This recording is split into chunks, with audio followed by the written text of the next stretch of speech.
सरस्वतीचा secretary Mandar त्यांनी दारावर टकटक झाली म्हणून दार उघडलं. दारात पाणीनी पटवर्धनला बघून तो उडाला. अरे पटवर्धन, तुम्ही? या या आत या. काय विशेष काम काढलं? मी कोणाची नावं घेत नाही, पण असं म्हटलं जातं आहे की शेअरचा व्यवहार ब्रोकरच्या ऑफिसमधून केल्यावर तू सरस्वतीच्या केबिनमध्ये गेलास. तिथे त्यांनी तुझ्यावर आरोप केला की तुझा या व्यवहारात वैयक्तिक स्वार्थ होता, तुमचं त्यामुळे भांडण झालं आणि त्यात तू त्याचा खून केलास. हे हास्यास्पद आहे. नाही म्हटलं तुला या गोष्टीची आधी कल्पना द्यावी, म्हणजे तू स्वतःची भूमिका स्पष्ट करू शकशील. पहिली गोष्ट म्हणजे मी ब्रोकरच्या ऑफिसातून निघाल्यापासून प्रत्येक मिनिटाचा हिशोब देऊ शकतो. कारण जेव्हा सरस्वती गेला तेव्हाच मला वाटलं की जे जे आठवतंय ब्रोकरचं ऑफिस सोडल्यापासून ते लिहून ठेवावं. हां, कल्पना चांगली आहे. ब्रोकरचं ऑफिस मी 11:08 सोडलं. व्यवहार पूर्ण झाला तेव्हा वेळ नोंदवून ठेवावी असं मला वाटलं, म्हणून ती लक्षात आहे माझ्या. तिथून मी माझ्या ऑफिसला आलो. दुपारी सरस्वतींनी मला फोन केला.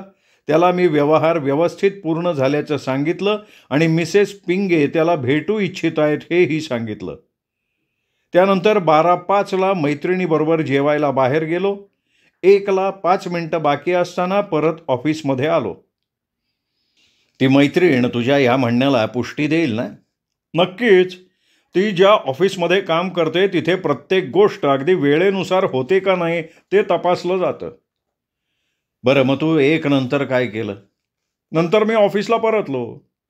काही विषय इमारतीच्या व्यवस्थापकाकडे न्यायचे होते, म्हणून त्याच्या सेक्रेटरीमार्फत 1:25 भेट ठरवली. त्याच्याशी मी 15 मिनिटं बोललो. जाताना त्याच्या सेक्रेटरीला पुन्हा सांगितलं की कबूल केल्याप्रमाणे मी बरोबर 15 मिनिटात आवरलेलं आहे माझं बोलणं. त्यामुळे ते माझ्या लक्षात आहे. त्यानंतर मला घड्याळ घ्यायचं होतं, म्हणून मी दुकानात गेलो. तिथला एक जण माझ्या ओळखीचा आहे. मी जवळजवळ अर्धा तास घड्याळ बघण्यात घालवला. तुझा तिथला जो मित्र आहे तो याला दुजोरा देईल प्रसंग आणि वेळेबाबत? हो, नक्की देईल. कारण घड्याळ लावताना मी त्याला म्हणालो सुद्धा की माझं जुनं घड्याळ आहे, ते अर्ध्या तासात 1 सेकंद सुद्धा चुकीची वेळ दाखवत नाही. हा तुला 2:30 वाजेपर्यंतचा हिशोब देता आला. त्यानंतरचं काय? सरस्वतीच्या आयकराचं काम बघणाऱ्या माणसाला मी माझ्याकडे बोलवून घेतलं होतं. 2:45 ते 5 पर्यंत आम्ही एकत्र होतो. आणि 5 नंतर एका तरुणीला मी 5:20 बोलवलं होतं. सिनेमाचा आणि रात्रीच्या जेवणाचा कार्यक्रम आखला होता. जिच्याबरोबर तू दुपारी जेवण घेतलंस तीच मुलगी का? नाही, ही वेगळी होती. 5:20 अशी विशिष्ट वेळ का दिली? नाही, काही खास असं नव्हतं कारण. 5:30 निघायचं म्हणून 10 मिनिटं आधी बोलवलं, इतकंच. जेवायला जाण्यासाठी 5:30 ही फार लवकरची वेळ नव्हती का? आधी सिनेमा बघायला जाणार होतो, नंतर जेवायला. ठीक आहे, मंगळवारचं सांग आता.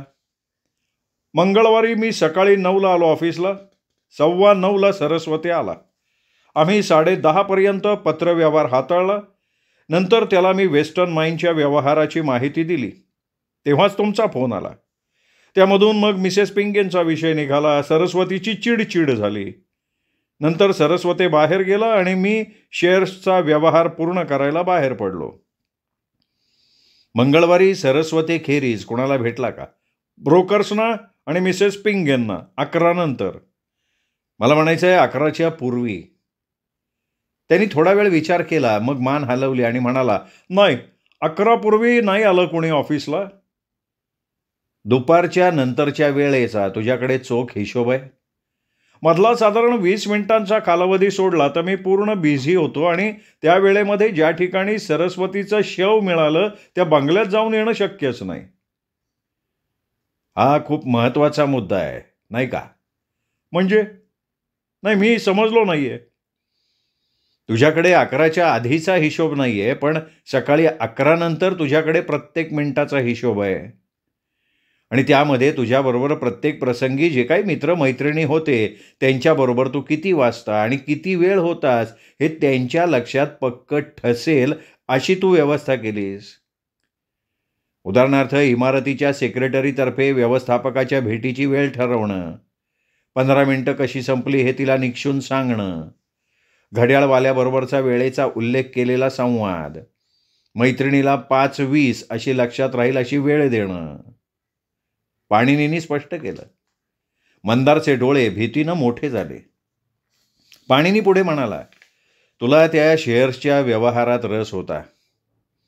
ब्रोकरच्या ऑफिसला जाण्यापूर्वी सरस्वते मेल्याचं तुला माहिती होतं, पण शेअर्सचा व्यवहार करार पूर्ण होण्यापूर्वी सरस्वते जिवंत आहे हे दाखवणं तुझ्या दृष्टीनं आवश्यक होतं. 11पर्यंत सरस्वते जिवंत होता असं तू दाखवलेस की पोलीस स्वाभाविकच असं समजणार की तो 11 नंतर मेला, आणि 11 नंतर तुझ्याकडे प्रत्येक मिनिटाचा हिशोब तयारच आहे. मी असलं काहीही केलेलं नाही, खात्री देतो. मी एक लढवय्या वकील आहे, आणि जेव्हा मी लढतो तेव्हा समोरच्या माणसाच्या पट्ट्याच्या खाली मारतो. मी सरस्वतीच्या खुनाचा आरोप ज्याच्यावर येऊ शकतो त्या व्यक्तीची वकिली घेतली आहे मी, आणि म्हणून त्याला वाचवण्यासाठी तुम्ही माझ्यासारख्या निरपराध माणसाला अडकवणार. मी तुझ्यावर आरोप करत नाही आहे. मी एवढंच सांगतोय की मंगळवारी दुपारपूर्वी तो मेलाय हे तुला माहिती होतं, पण व्यवहार होईपर्यंत तो जिवंत असल्याचं नाटक वठवणं भाग होतं तुला. पण कोर्ट विश्वास नाही ठेवणार तुझ्यावर. का नाही ठेवणार? ठीक आहे, तुला सविस्तर सांगतो. असं समज की मंगळवारी सकाळी सरस्वती त्याच्या त्या बंगल्यावर असणार आहे हे तुला माहिती झालं होतं. तू त्या बंगल्यात कागदपत्रांची बॅग घेऊन सह्या आणण्यासाठी आणि काही सूचना असतील तर ते विचारण्यासाठी गेलास. तुला त्या बंगल्यात सरस्वती अंथरुणावर अस्ताव्यस्त पडलेला दिसला. तू कोणालाही न दिसता बाहेर पडलास. त्याच्या मृत्यूची बातमी बाहेर येणं म्हणजे शेअर्सचा व्यवहार थांबवणारं ठरेल याची तुला जाणीव झाली, म्हणून तू असं भासवायचं ठरवलंस की तो दुपारनंतरच मेला. सुदैवानं मी सरस्वतीला केलेला फोन म्हणजे तुला संधीच मिळाली ते सिद्ध करायला, कारण मी सरस्वतीचा आवाज कधी ऐकलाच नव्हता. तूच आवाजात बदल करून सरस्वती म्हणून माझ्याशी बोललास. मी आत्ता जे तुला सांगितलं ते मी न्यायाधीशांना सांगेन. कोर्टात केस उभी राहील तेव्हा त्यांना 100% हे पटेल की तूच सरस्वतीला सकाळी 11 पूर्वी मारलंस. डॉक्टरसुद्धा हेच म्हणतायत की सरस्वती 11 वाजल्यानंतर जिवंत नव्हता. हे सगळं खोटंच आहे. पण जरी ते सत्य आहे हे सिद्ध करायचं झालं तुम्हाला तर ते कसं करणार तुम्ही? माझे हे सगळे पत्ते मी थोडेच उघडे करणार आहे आत्ता. पण लक्षात ठेव, मी असं सांगेन की बोर्गीकर हा तुझा साथीदार होता सरस्वतीच्या खुनात. तू आणि बोर्गीकरनं ब्रोकरना सुद्धा अंधारात ठेवून पैसे हडप केले. बोर्गीकरला खुनाच्या प्रकरणात अडकवलं की तो ओरडून सांगेल की त्याचा संबंध फक्त शेअर्सच्या व्यवहारात होता, खुनात नाही. बस मला एवढंच सांगायचं होतं की माझ्या अशिलाला वाचवण्यासाठी मी काय करू शकतो. तू मला असं दमात घेतलंस हे मी न्यायमूर्तींना सांगेन. तू सांगायची गरजच नाही मित्रा, मीच सांगेन ते. अजून एक, आज मी तुला भेटायला यायचं कारण म्हणजे मी याआधी तुझा आवाज ऐकला नव्हता. आता मला खात्री पटली आहे की तुझा मूळ आवाज कसा आहे आणि तू बदलून सरस्वतीच्या आवाजात कसा बोलला असशील, आणि हे सुद्धा मी न्यायाधीशांना सांगेन. मी पण सांगेन, याच्यावर विश्वास ठेवू नका. सांग ना, तू सांग रे, पण कोणाच्या शब्दावर ते विश्वास ठेवतील ते बघूच ना आपण. पाणिनी उठला आणि सहज बोलतोय असं भासून म्हणाला, येनपुरे नावाच्या इन्स्पेक्टरशी संबंध आलाय का तुझा कधी? मस्त माणूस आहे, आयकर विभागात काम करतो, माझा मित्र आहे. तुझा संबंध येईल लवकर. जे आयकर चुकवणारे असतात ना त्यांच्या मागे लागायचं काम तो करतो. सरकारची एक चांगली पद्धत आहे बरं का. त्यांना एकदा टीप मिळाली ना की कोणीतरी आयकर चुकवलाय की ते त्याचे सगळे उद्योग, बँकांचे तपशील खणून काढतात, आणि त्यांना त्या टीपच्या आधारे आयकर वसुली करता आली ना की त्यातले काही टक्के ते टीप देणाऱ्याला देतात. मंदार घाबरला आणि म्हणाला, तुम्ही त्या इन्स्पेक्टरला काहीही सांगणार नाही, बरोबर आहे ना? का बरं, का नाही सांगणार? अहो, मी तुम्हाला एवढं सहकार्य केलं ना. तू त्या बोरगेकरशी संधान साधून त्या 50 लाखात काही लोचा केला नसशील तर तुला अजिबात घाबरायचं कारण नाही आहे. एवढं बोलून पाणिनीने बाहेर जाण्यासाठी दार उघडलं. अहो, जाऊ नका असं, आत या, बसा बसा तुम्ही. बसा. का बरं बसू पुन्हा मी? पाणिनीने भाबडेपणाचा आव आणून विचारलं. तुम्ही पकडलंय मला बरोबर. मला त्या व्यवहारातनं 25 लाख मिळाले. रेसमध्ये मी हारलो होतो, त्यामुळे मला गरज होती हो फार. पाणिनी आता आरामात आत येऊन बसला. बोरगीकर तुझ्या संपर्कात आला का तू बोरगीकरच्या आलास? मी त्याला गाठलं. मला शेअरमधलं कळतं. मी त्याला प्रस्ताव दिला.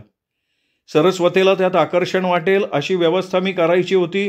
बोरगीकरनं त्याचा हिस्सा विकायचा होता आणि मला 50% मिळायचे होते. पण तुला 50% नाही मिळाले. नाही ना, तो हरामखोर बोरगीकर. तो म्हणाला मलाच जास्त खर्च आला या सगळ्यात आणि बँकेतल्या माणसाला पण काही लाच द्यायला लागली. त्यामुळे आता 25 लाखाच्या ऐवजी मी 10 लाखावर समाधान मानावं.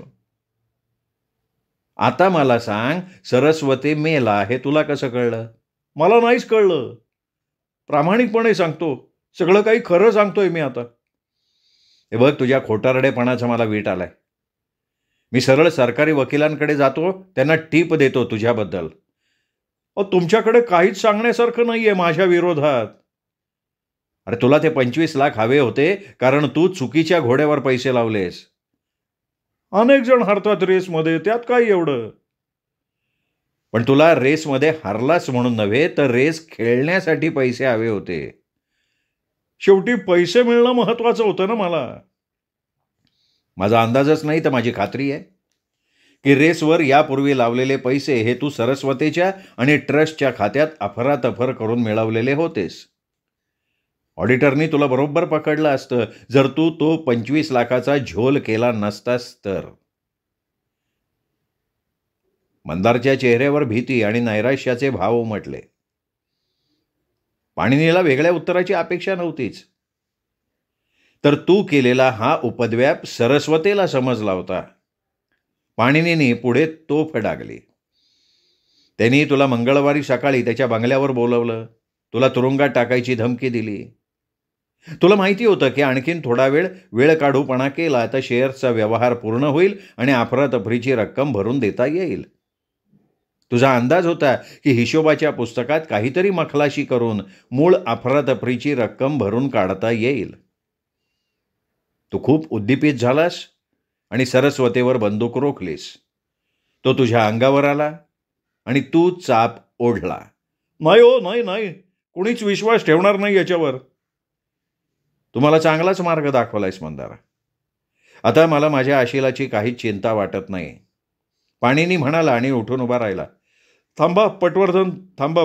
मी वस्तुस्थिती सांगतो तुम्हाला. मी तिथे गेलो तेव्हा तो आधीच मेलेला होता, म्हणजे कितीतरी आधी. नेमका कधी? मंगळवारी सकाळी 8:30च्या सुमाराला, तिथेच त्या अंथरुणावर. काय झालं होतं? सरस्वती मला म्हणाला की तो त्याच्या बायकोबद्दल काहीतरी शोधून काढायचा प्रयत्न करत होता. ती एका माणसामध्ये गुंतलेली होती, पण घटस्फोटाचं प्रकरण चालू असल्यानं त्या माणसाला पुढं आणणं श्रेयस्कर नव्हतं. सरस्वती म्हणाला की त्या माणसाची माहिती त्यांनी शोधून काढली होती आणि बायको समोर तो शहानिशा करणार होता. काही महत्वाच्या कागदावर त्याला सहाय करायच्या होत्या आणि त्यांनी मंगळवारी सकाळी 7:30ला ऑफिसमध्ये यायचं ठरवलेलं होतं. 8 वाजेपर्यंत तो ऑफिसला आला नाही, तेव्हा मी ब्रीफकेसमध्ये ती सगळी कागदपत्र भरली आणि त्याच्या बायकोच्या बंगल्यावर गेलो. दार उघडच होतं. मी आत गेलो. फरशीवर रक्ताचे डाग होते. मी त्याचा माग काढत आत गेलो आणि जे बघितलं त्यांनी माझ्या अंगावर काटा आला. मनात आलं की संपलं सगळं. आता सरस्वती मेल्यामुळे सर्व हिशोब पुस्तकं जप्त होतील, ऑडिट होईल आणि माझी अफरातफर उजेडात येईल. मला वाटलं की प्रेत मिळायलाच जर बराच वेळ गेला आणि तोपर्यंत शेअर्सचा व्यवहार जर पूर्ण झाला तर या सगळ्यातनं माझी सुटका होईल. म्हणजे सरस्वती म्हणून माझ्याशी फोनवर तूच बोललास तर? हो, पूर्वी मी नाटकात कामं केली आहेत. आवाजातले चढ उतार, कंपनं आणि बदल मला चांगले जमतात. आधी मी तुम्हाला सांगणार होतो की सरस्वती ऑफिसमध्ये नाही आहेत, पण मग तो जिवंत असल्याचं सिद्ध नसताना करता आलं मला. तुम्ही सरस्वतीचा आवाज कधी ऐकलेलाच नाहीये हे मला त्या क्षणी सुचलं आणि मग माझ्या मनात कल्पना आली की त्याच्याच आवाजात बोलावं तुमच्याशी, म्हणजे सरस्वती जिवंत असल्याचा एक पुरावा निर्माण करता येईल. या सगळ्यातनं जिल्हा सत्र न्यायालयाच्या दृष्टीनं सगळ्यात संशयित व्यक्ती म्हणून तुला धरलं जाईल. पण मी खरंच निरपराधी आहे हो. त्याच्या डोळ्यात करुणा दाटली होती. मंदार, मला तू खरा खुनी शोधायला मदत कर. तुझ्या सुटकेची तीच एकमेव संधी आहे. अहो, तुम्ही जे म्हणाल ते मी करीन, पण माझ्यावर भरोसा ठेवा. आणि त्या दोघांनी हात मिळवणी केली. पाणिनी पटवर्धन शुक्रवारी सकाळी ऑफिसला आला तेव्हा त्याच्या टेबलवर टपालातनं पत्र आलेलं होतं आणि सौम्यानं त्याला सांगितलं की पिंगेबाई ऑफिसमध्ये त्याची आतुर होऊन वाट बघतीये. पाणिनीने पत्रातला मजकूर वाचला.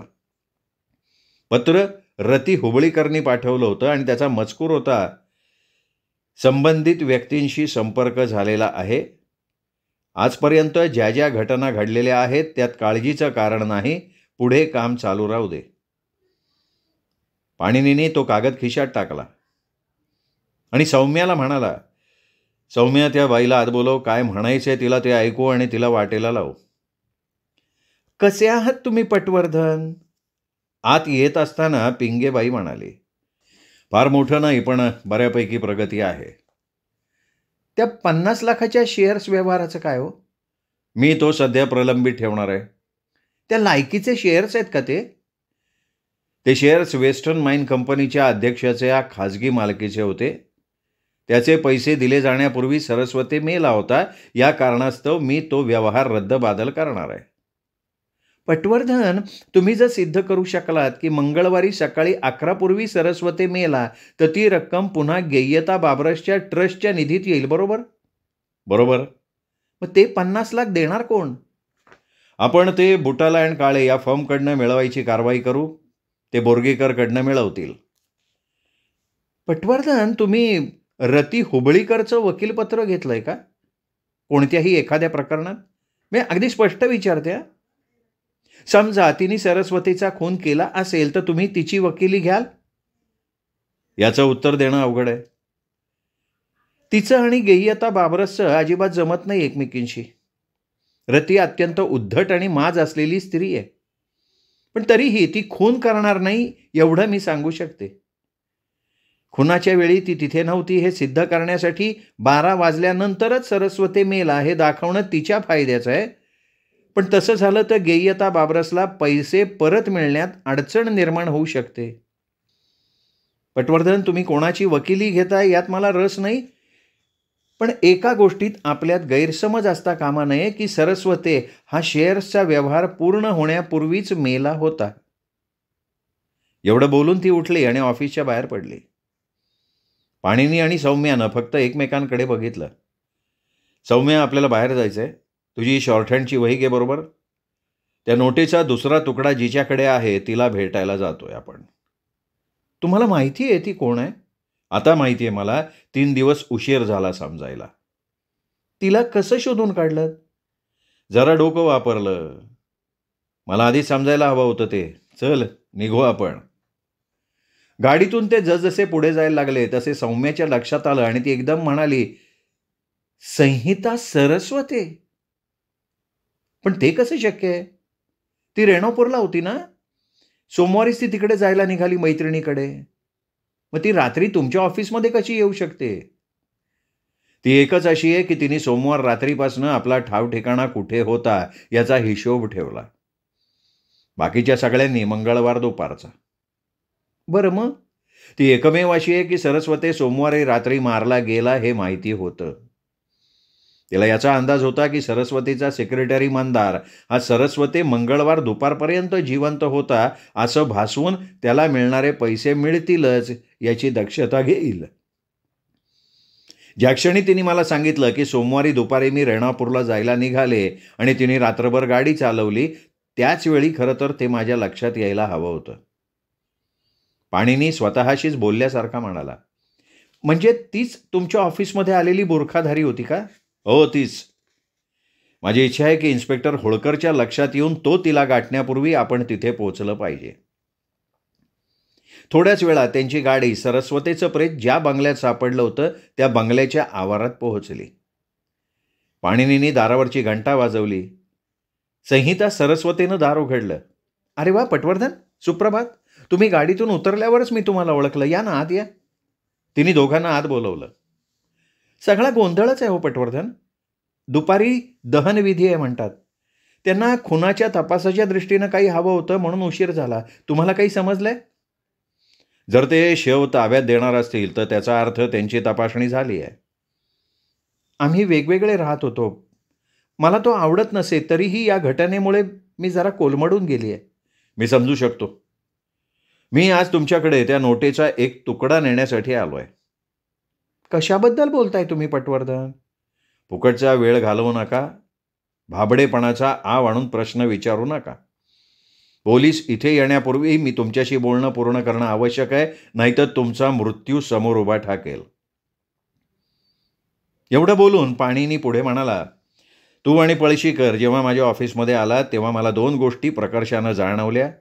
एक म्हणजे जेव्हा वकिलाची गरज लागेल तेव्हा दिवसा किंवा रात्री कोणत्याही वेळेला मला भेटायचंच याचं पद्धतशीर नियोजन त्यांनी केलेलं होतं. दुसरं असं, तुमच्या ऑफिसमधल्या भेटीच्या वेळी तुमची अतिघाई आणि अपूर्ण तयारी. पळशीकरनं मला त्याचं नाव खोटं सांगणं की जे डिरेक्टरीत सुद्धा नव्हतं. दुसरं म्हणजे तुझा बुरखा, काळ्या रंगाचा, त्यावर कलाबूत लावलेली. त्यातून काय सिद्ध होणार आहे मला नाही कळलं. नियोजन तर त्याने आधीच केलं होतं, पण मला भेटायला येताना तुम्हाला फार घाई करायला लागली होती. त्यातच तुझी ओळख लपवण्यासाठी तुला हाताला येईल तो बुरखा, मोठे बूट, हातमोजे घालावे लागले. का यावं लागलं एवढ्या घाईत तुम्हाला? कारण खून झालाय हे तुला माहिती होतं. केव्हा झालाय हे सुद्धा तुला माहिती होतं. आणि त्याच वेळी म्हणजे खुनाच्या वेळी मी पटवर्धनच्या ऑफिसात होते असंही तुला दाखवायचं होतं. काहीही न बोलता तिने आपली पर्स उघडली आणि नोटेचा एक तुकडा काढला आणि पाणिनीकडे दिला. सौम्यानं तो नोटेचा तुकडा पाहिल्यावर आ वासला, पण पाणिनी पटवर्धननं आपल्या पापण्यासुद्धा फडकवल्या नाहीत. तो मेल्याचं तुला कधी समजलं? पाणिनींनी प्रश्न केला. अर्थात मी रेणापूरहून परतल्यानंतर. ही किती वेळ काढूपणा करतीये अशा नजरेनं पाणिनींनी हातातल्या घड्याळावर नजर टाकली. तुम्ही माझ्या ऑफिसमध्ये बोलत होता त्यावेळी सरस्वते तुमच्या घरात मरून पडला होता. तू त्याला मारलंस का पळशीकरने? दोघांपैकी कुणीही नाही. पण तो मेल्याचं तुला माहिती होतं ना? बऱ्याच वेळानं ती म्हणाली, हो माहीत होतं. ज्यानं त्याला खोलीत आणून अंथरुणावर झोपवलं ती व्यक्ती तूच होतीस? हो मीच. कुणी मारलं त्याला? प्रामाणिकपणे सांगते पटवर्धन, मला नाही माहिती आहे. तुला काय माहिती आहे ते सांग. मला घटस्फोट हवा होता पटवर्धन. मी राजूवर म्हणजे राजेंद्र पळशीकरवर प्रेम करते. त्याला समजलं होतं की हुबळीकर हॉस्पिटलच्या ट्रस्टच्या फंडाच्या गैरव्यवहारात माझा नवरा अडकला होता. तो रती हुबळीकर बरोबर काम करून बऱ्याच गोष्टी मार्गी लावण्याचा प्रयत्न करत होता. त्यांनीच तिच्यातर्फे ऑडिट करून घ्यायची मागणी केली. अशा स्थितीत जर माझे आणि पळशीकरचे मैत्रीचे संबंध समोर आले असते तर गजब झाला असता. सौम्यानं पर्समधनं वही काढली, समोर ठेवली. पाणिनी म्हणाला, सौम्या लिहून घेऊ नकोस. तिला जरा मोकळेपणानं सगळं बोलू देत. अजित माझा नवरा माझ्याशी समेट करायच्या प्रयत्नात होता, पण मी त्याच्यासाठी तयार नव्हते. त्या रात्री राजू आणि मी सिनेमाहून परत येत होतो. वाटेत आम्हाला अजितची गाडी रस्त्याच्या कडेला दिसली. मरणाचा पाऊस पडत होता. अजित व्हीलजवळ पडला होता. त्याची मान कलंडली होती. त्याच्या छातीत गोळी शिरली होती. थोडी नाडी लागत होती. आम्ही दोघांनी त्याला कसंबसं घरी आणलं, अंथरुणावर झोपवलं. डॉक्टरांना आणि पोलिसांना फोन करायला मी जाणार तेवढ्यात राजू म्हणाला, तो गेलाय, काही उपयोग नाही आता. पोलिसांना बोलवलं तर आपल्यातल्या प्रेम प्रकरणामुळे पोलीस आपला संशय घेतील. त्यामुळे त्यांनी सुचवलं की मी माझी गाडी गॅरेजमध्ये ठेवावी आणि विमानानं रेणापूरला माझ्या मैत्रिणीकडे जावं. त्याआधी आम्ही त्याचा कोट, बूट आणि पलंगपोस काढला, जेणेकरून कोणत्याच वस्तूवर पावसात लागलेला चिखल कोणाला दिसणार नाही. म्हणजेच मृत्यू पावसाच्या रात्री न होता दुसऱ्या दिवशी म्हणजे मंगळवारी झाल्यासारखं भासेल आणि त्यावेळेला मी रेणापूरमध्ये असेन. त्या वस्तूंचं काय केलं तुम्ही? राजू म्हणाला की मी बघीन त्याचं काय करायचं ते. मग मी राजूची गाडी घेतली. राजूनं अजितची म्हणजे माझ्या नवऱ्याची. त्या बंगल्यापासून जेवढी लांब लावता येईल तेवढी त्याला लावायची होती. ती लावल्यावर त्यांनी तुम्हाला फोन केला. तो म्हणाला की काही अडचण आली तर पटवर्धनला वकील नेमू. पण मी रेणापूरला असल्याचं खपून गेलं आणि प्रेत सापडायला 4-5 दिवस लागले, तर वकील नेमायची गरज नाही. तू रेणापूरला गेलीस ना? तिथे प्रवेश करताना सीमेवर सगळ्या वाहनांची नोंद घेतली जाते. आणि विमानानं जाताना तुझी गाडी कुठे ठेवलीस? एका गॅरेजमध्ये ठेवली. तो ओळखीचा आहे माझ्या. काय नावानं ओळखतो तुला तो? मिसेस पळशीकर का संहिता सरस्वते? दोन्ही नाही. मिसेस हसबनीस म्हणून. हा हसबनीस कोण? पळशीकर. त्याचवेळी कर्कशपणे ब्रेक लावून गाडी थांबवल्याचा आवाज आला. बहुतेक पोलिसांची गाडी असावी. सौम्या उठून अंदाज घेत म्हणाली. श्रोते हो, हा होता अभय बापट लिखित ॲलिबी या कादंबरीचा 9वा भाग, 10वा भाग. उद्या तोपर्यंत नमस्कार मित्रो.